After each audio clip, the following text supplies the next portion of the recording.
Blueland అడవిలో మధ్యాహ్నం సమయంలో నలుగురు స్నేహితులు దాగుడు మూతలు ఆడుతున్నారు. జింక తన కళ్లను మూసుకుని 5 వరకు లెక్కపెట్టింది. ఏనుగేమో పొడవాటి చెట్ల మధ్య, నక్కేమో చెట్టు వెనకాల, ఇంకా మోంటూ కోతి చెట్టుపైన దాక్కున్నాయి. నేనిప్పుడు వచ్చేస్తున్నాను. జింకేమో అన్నింటినీ వెతకడం కోసం అటూ ఇటూ తిరుగుతూ చూస్తోంది. అప్పుడే తన కళ్ల ముందు ఒక నల్లరంగు కుందేలు వస్తూ కనపడింది. ఎప్పుడైతే తను కుందేలును చూసిందో అప్పుడే తను ఆశ్చర్యపోయింది. అయ్యో, నువ్వు నన్ను ఎందుకు చూసావు? ఎందుకు చూసావు నువ్వు నన్ను? ఏంటి నేను చూస్తే ఏమైందిప్పుడు? నువ్వేం తాజ్మహలేం కాదు కదా, నిన్ను చూడ్డానికి టికెట్ తీసుకోవాలా ఏంటి? దాక్కున్న మిగతా జంతువులన్నీ ఆ కుందేల్ని చూశాయి. అప్పుడే ఏదైతే కొమ్మ మీద మోంటూ కోతి దాక్కుందో అది సడన్గా పడిపోయింది. అది నక్క మీద పడింది. చాలా గట్టిగా తగిలింది. ఏదైతే చెట్ల మధ్య ఏనుగు దాక్కుందో అక్కడికి ఒక ఎలుక వచ్చింది. అది ఏనుగు తోకని కొరికింది. ఏనుగు వెంటనే పరిగెత్తసాగింది. ఇంకా ఆ చెట్టుని గుద్దుకుంది. చెట్టుకి గుద్దుకోగానే చెట్టుపైన ఉన్న ఒక పెద్ద పిచ్చుక గూడు వచ్చి జింక మీద పడింది. అయ్యో, దీన్నెవరైనా తీయండి. ఆ 4 ఒక్కొక్కటిగా జింక దగ్గరకు వచ్చాయి. అవన్నీ నోరు వెళ్లబెట్టుకుని అలాగే చూశాయి. ఏంటసలు ఇదంతా? మనందరికీ ఒకటే సమయంలో వింత వింతగా అన్నీ జరిగాయి. ఇలా ముందు ఎప్పుడూ జరగలేదు. అరే కుందేలు తమ్ముడు, అసలు ఇంతకు నీ పేరేంటి? నా పేరు నల్ల కుందేలు. చాలా ముద్దుగా ఉంది పేరు. సరే పద, నిన్ను మా అడవంతా తిప్పి చూపిస్తాను. ఇంకా మిగతా అందర్నీ పరిచయం చేయిస్తాను. ఆ 4 ఆ నల్ల కుందేల్ని అడవి అంతా తిప్పి చూపించి ఇంకా మిగిలిన జంతువులకి కూడా పరిచయం చేయించాయి. కుందేలు జంతువులతో బాగా కలిసిపోయింది. ఇంకా జంతువులన్నీ కూడా తనని బాగా ఇష్టపడ్డాయి. మరుసటి రోజు పొద్దున్నే కొంత సమయం అయ్యాక ఆ 4 కుందేలు దగ్గరకొచ్చాయి. సరే పద నల్లకుందేలు, మనం ఆడుకోవడానికి వెళ్దాము. మధ్యాహ్నం అవ్వబోతుంది. మధ్యాహ్నం పూట నేను ఎప్పుడూ ఆడను. అయ్యో, మధ్యాహ్నం పూట ఏంటి ఏమవుతుందని? వెళ్దాం పదా. నువ్వు కూడా అర్థం లేని మాటలు మాట్లాడకు. అవన్నీ కలిసి కుందేల్ని తీసుకుని లంబూ జిరాఫీ దగ్గరకు వచ్చాయి. లంబూ జిరాఫీ, పద, మేమందరం ఆడుకోవడానికి వెళ్తున్నాము. నువ్వు నిన్న కూడా రాలేదు కదా. ఆహా, నన్ను క్షమించండి, కానీ ఈరోజు నేను వస్తాను. అప్పుడే జిరాఫీ చూపు కుందేలు పైన పడింది. అయ్యో, ఈ కుందేలు ఎవరింతకీ? లంబూ జిరాఫీ నల్ల కుందేల్ని చూసిందో లేదో అప్పుడే ఒక బాణం వచ్చి తన వెనకాల గట్టిగా గుచ్చుకుంది. అమ్మ ఓరి నాయనో! లంబూ జిరాఫీ నొప్పికి అరుచుకుంటూ అక్కడ్నుండి పరిగెత్తుకుంటూ వెళ్ళిపోయింది. ఇంకా ఇలానే ఎవరి ముందుకైతే నల్ల కుందేలు వెళుతుందో వాళ్ళకి ఏదో ఒక విధంగా చెడు జరుగుతుంది. ఆ 4ంటికి ఈ విషయం చాలా వింతగా అనిపించింది. ఇంకా అడవి మొత్తం కూడా ఈ విషయం వ్యాపించింది. ఆ రోజు సాయంత్రం షేర్ఖాన్ నల్ల కుందేలు ఇంకా తన మిత్రులను సభకు పిలిపించాడు. నల్ల కుందేలు, అడవిలో ఉన్న జంతువులంటున్నారు ఎప్పుడైతే ఎవరైనా నీ మొహాన్ని చూస్తారో వాళ్ళకి ఏదో విధంగా చెడు జరుగుతుందని. ఏంటిది నిజమేనా? అవును షేర్ఖాన్, ఒకవేళ ఎవరైనా మధ్యాహ్నం పూట నా ముందుకి వస్తారో అప్పుడు వాళ్ళకి తప్పకుండా ఏదో ఒక విధంగా చెడు జరుగుతోంది. నేను నిజంగా ఒక దురదృష్ట జంతువుని. ఇంతకు ముందు ఉన్న అడవిలోంచి కూడా దీని కారణంగానే నన్ను బయటికి గెంటేశారు. అసలు నువ్వు ఏమంటున్నావు నల్లకుందేలు? అలా ఎవరూ అనరు. నువ్వు మా మిత్రుడివి.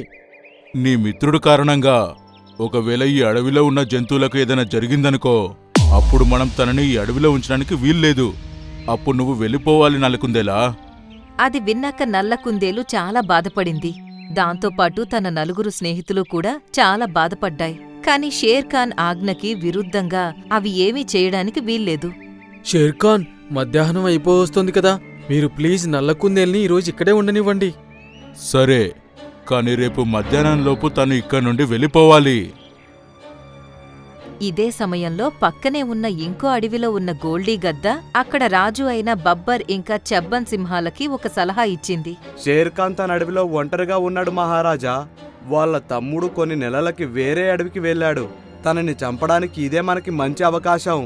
అవును, నిజంగా నువ్వు చాలా మంచి విషయం చెప్పావు గోల్డీ. మనం రేపే షేర్ఖాన్ పైన దాడి చేద్దాం. ఇంకా తనని చంపేసి అడవికి రాజయ్యే అవకాశాన్ని వదులుకోవద్దు.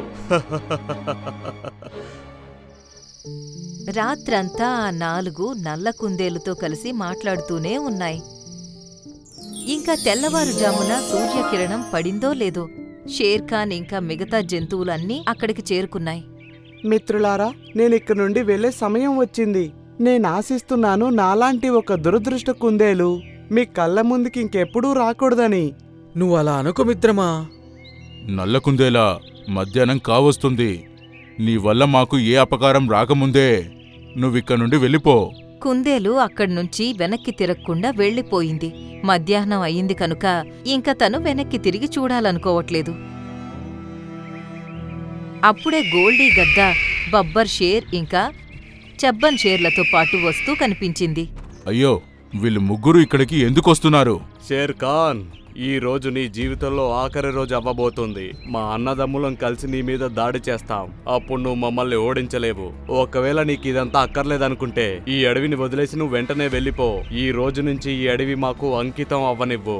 లేదు, నేను ఒంటరిగా ఉంటే ఏమైంది? నేను నా అడవిని వదిలిపెట్టి ఎక్కడికి వెళ్ళను. సరే, మా దాడికి సిద్ధంగా ఉండు. అప్పుడే వాటి చూపు నల్ల కుందేలుపైన పడింది. తను కూడా వాటివైపే వస్తూ కనపడింది. ఓ నల్ల కుందేలా, ఎక్కడికంత త్వరగా వెళ్తున్నావు? షేర్ ఖాన్ కన్నా ముందు నీకే చావాలని ఉందా ఏంటి? వెళ్ళు, వచ్చిన దారిని వెనక్కి వెళ్ళు. లేదు, నేను వెనక్కి తిరిగి వెళ్ళలేను. చూసావా నువ్వు? తనకనిపిస్తుందేమో తను మనల్ని ఓడించి ఈ అడవిని కాపాడుతుందని. పద, మనం ముందే దీన్ని మట్టి కరిపిద్దాము. నల్ల కుందేలు అక్కడి నుండి పారిపో. 2 సింహాలు నల్ల కుందేలు అంతు చూడ్డానికి ముందుకు వస్తున్నాయి. అప్పుడే ఇంకోవైపు నుండి చాలా ఏనుగులు పరిగెత్తుకుంటూ వస్తున్నాయి. అరే పరిగెత్తండి, పరిగెత్తండి! వేటగాడొచ్చాడు, వేటగాడొచ్చాడు! ఆ ఏనుగులు చాలా వేగంగా పరిగెత్తుకుని వచ్చాయి. ఇంకా 2 సింహాలు వాటి కాళ్ల కింద నలిగిపోయాయి. ఓరి భగవంతుడా! ఆ ఏనుగుడు మనల్ని తొక్కిపెట్టి నారు తీశాయి. అప్పుడే మోంటూ నీటి గుర్రం పైన తేనెటీగ వచ్చి వాలింది. నన్ను కుట్టేసింది. మోంటూ నీటి గుర్రం తనని తాను కాపాడుకోవడానికి కళ్ళు మూసుకుని పరిగెత్తుతుంది.